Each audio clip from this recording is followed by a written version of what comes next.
समाज का आईना मेरी कहानियां। मेरे YouTube चैनल #एक विचार पर मुझे फॉलो करें। दोस्तों, मैं मुकेश आर्य एक विचार के तहत आज लेकर आया हूं मेरी नई कहानी, जिसका शीर्षक है आर्यपुत्री।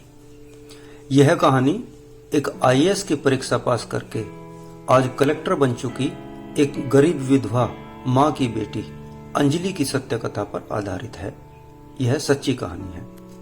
मेरा दावा है यह कहानी आपको बहुत पसंद आएगी। इस कहानी के सभी नाम परिवर्तित हैं। कमला एक विधवा औरत है। उसकी बेटी अंजलि ने 5वीं की परीक्षा पास कर ली तो कक्षा 6 में अंजलि का एडमिशन कराने के लिए कमला उसको सरकारी स्कूल में ले जाती है। वहां एडमिशन के समय अध्यापकों द्वारा पूछे गए सवालों का बहुत विस्तार एवं सटीक उत्तर देते हुए अंजलि सभी अध्यापकों का मन मोह लेती है। मात्र 10 साल की अंजलि सवालों का जवाब इस तरह दे रही थी जैसे कोई बहुत अधिक पढ़ा लिखा इंसान तर्क वितर्क कर रहा हो। कुछ अलग ही प्रतिभा है इस बच्ची में। सभी अध्यापक उसकी प्रतिभा को देखकर आश्चर्यचकित थे। इन्हीं अध्यापकों के बीच बैठे आचार्य शिवपूजन बहुत प्रभावित होते हैं। वह कमला से बात करते हैं और उसे समझाते हुए कहते हैं, इस बच्ची को यहाँ न पढ़ाकर इसको आप गुरुकुल भेज दीजिए। विशेष प्रतिभा है इस बच्ची में। वहाँ वेद शास्त्र के साथ साथ आधुनिक शिक्षा भी बहुत अच्छे से दी जाती है। कहाँ मास्टर जी, गुरुकुल का खर्चा उठा ना पाएंगे हम। और दूसरा, हम नीच जाति वाले हैं। गुरुकुल में तो ब्राह्मण लोग पढ़ते हैं। कौन वहाँ नीच जाति के बच्चों को दाखिला देगा। रोनी सी सूरत बनाते हुए कमला ने हाथ जोड़कर आचार्य शिवपूजन से कहा, ऐसा नहीं है बहन, जैसा आप सोच रही हैं। वह आर्य गुरुकुल है। वहां पर जाति में भेदभाव नहीं किया जाता। वहां पर सभी को एक समान समझा जाता है। लड़कों के गुरुकुल अलग और लड़कियों के गुरुकुल अलग होते हैं। वहां सभी बच्चों को वेदों का ज्ञान, शास्त्रों की पढ़ाई, आधुनिक शिक्षा, गणित, अंग्रेजी, विज्ञान, सभी तरह की पढ़ाइयों के साथ साथ यज्ञ हवन करना और इसके साथ साथ शस्त्र चलाना भी सिखाते हैं। वहां पर बच्चों का रहना, खाना, पढ़ना, लिखना सब फ्री है। किसी से कोई पैसा नहीं लिया जाता। यदि आप तैयार हैं तो मैं अपनी बच्ची के लिए गुरुकुल में इसकी पढ़ाई की व्यवस्था कर सकता हूं, आचार्य शिवपूजन ने कमला को समझाते हुए कहा। यह बिन बाप की बच्ची है मास्टर जी। इसका बाप तो शराब पीते पीते मर गया। मुझ विधवा का सहारा यही है, बस एक यही। कहीं कोई ऊंच नीच न हो जाए, इसी से डर लगता है। कमला ने अपना डर आचार्य शिवपूजन से कह दिया। आचार्य शिवपूजन ने अपनी जिम्मेदारी पर अंजलि की शिक्षा का प्रबंध आर्ष गुरुकुल में कर दिया।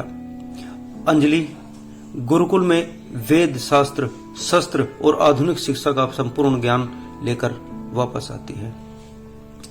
अब अंजलि गुरुकुल की पढ़ाई पूरी करके 10 साल बाद गांव लौट आई है। आज अंजलि पूरे गांव के लिए प्रेरणा है। गुरुकुल के संस्कार अंजलि में दूर से दिखाई देते हैं। आज उस नीच जाति समझे जाने वाली जाति की बिटिया भद्र और प्रतिष्ठित समाज में अपनी पहचान अपनी जाति से नहीं वरना अपने कर्मों से बनाए हुए है। आज का दिन अंजलि के लिए विशेष है। अरे प्रधान जी, घोर कलयुग आ गया है। यह देखो क्या जुल्म हो रहा है। यह राजवीर तो बिल्कुल पगला गया है। अपने घर में हवन करा रहा है और यज्ञ की ब्रह्मा एक लड़की को बनाया है। और लड़की भी कोई ब्राह्मण की लड़की न मिली इसको। हीरा चमार की लड़की को यज्ञ के ब्रह्मा बना दिया इसने। एक ग्रामीण चिल्ला रहा था। दूसरा ग्रामीण, अरे भाई, इन दोनों लोगों ने सत्यानाश कर रखा है गांव का। एक तो यह राजवीर और दूसरा है शिवपूजन। राजवीर के तो मान ले जाट है, उल्टी बुद्धि के होते हैं। शिवपूजन तो ब्राह्मण है। इसी ने इस लड़की को पढ़ाने के लिए गुरुकुल भेजा था। तीसरा ग्रामीण, अरे भैया, ज्यादा पढ़ लिख कर लोगों का दिमाग आसमान पर पहुंच जाता है। अरविंद, अमित, नकुल और दीपक जैसे लोग इस राजवीर के पीछे लगे हुए हैं। यह आर्य समाजी सच में पागल होते हैं। कहते हैं लड़कियों को आगे बढ़ाएंगे। भैया, मैं तो कहता हूं कि यह आर्य समाजी गांव की सारी लड़कियों का दिमाग खराब करके रहेंगे। आज गांव की सारी लड़कियां हीरा चमार की लड़की के जैसी बनना चाहती हैं। वह गुरुकुल में जाकर वेद शास्त्र पढ़ कर आई है और आसपास के सभी आर्य समाज वालों के घर में वही यज्ञ और हवन के साथ साथ सारे संस्कार कर रही है। कहाँ इन चमारों को मंदिरों में भी नहीं जाने दिया जाता था और अब यह घरों में आकर यज्ञ में ब्रह्मा बनने लगे। चौथा ग्रामीण बोलता है, भाई कोई बुराई नहीं है इसमें, मुझे बताओ जरा, आज हीरा चमार की लड़की से ज्यादा होशियार, समझदार और पढ़ी लिखी लड़की कोई गांव में है दूसरी? और मैंने तो सुना है कि यह लड़की कलेक्टर की पढ़ाई कर रही है। भला हो इन आर्य समाज वालों का जो इतना अच्छा काम कर रहे हैं। यह आर्य समाजी ही हैं जो जाति पाति को नहीं मानते। यह लोग पाखंडी नहीं हैं। सभी लोग अंजलि के बारे में तरह तरह की बातें कर रहे थे। कोई अंजलि को संस्कार कराने के लिए ठीक कह रहा था तो कोई गलत कह रहा था।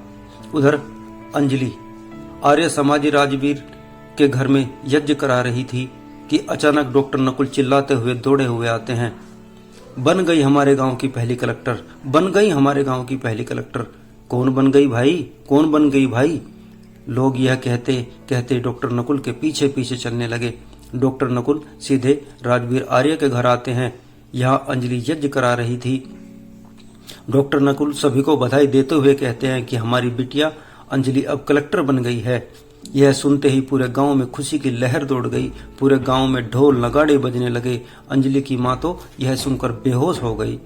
खुशी के मारे यह सबको डर था कि कहीं उसकी जान न निकल जाए। जब कमला को होश आया तो उसने आचार्य शिवपूजन के सामने हाथ जोड़ते हुए कहा, मास्टर जी आप न होते तो यह न होता।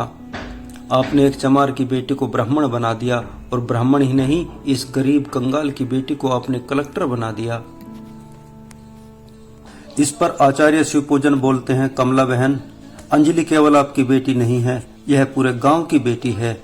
यह पूरे आर्य समाज की पुत्री है, आर्य पुत्री है यह। और मैंने कुछ नहीं किया, अपनी बेटी में वह क्षमता थी जो इसने गुरुकुल की शिक्षा और अपने प्रयासों से पाया है।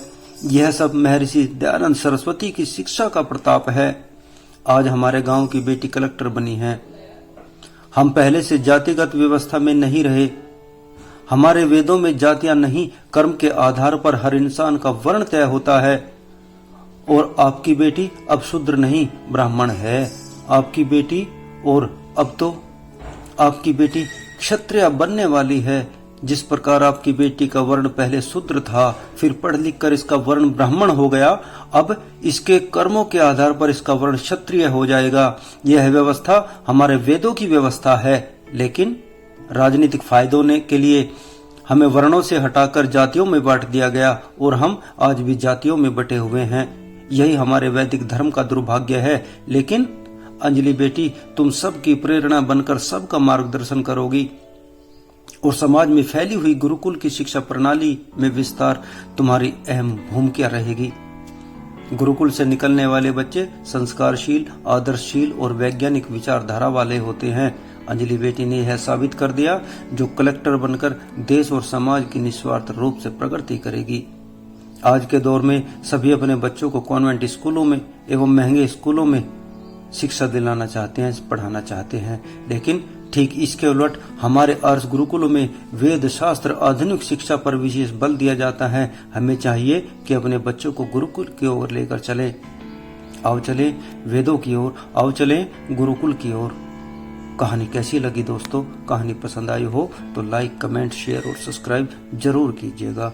फिर मिलेंगे एक नई कहानी के साथ। बहुत बहुत धन्यवाद।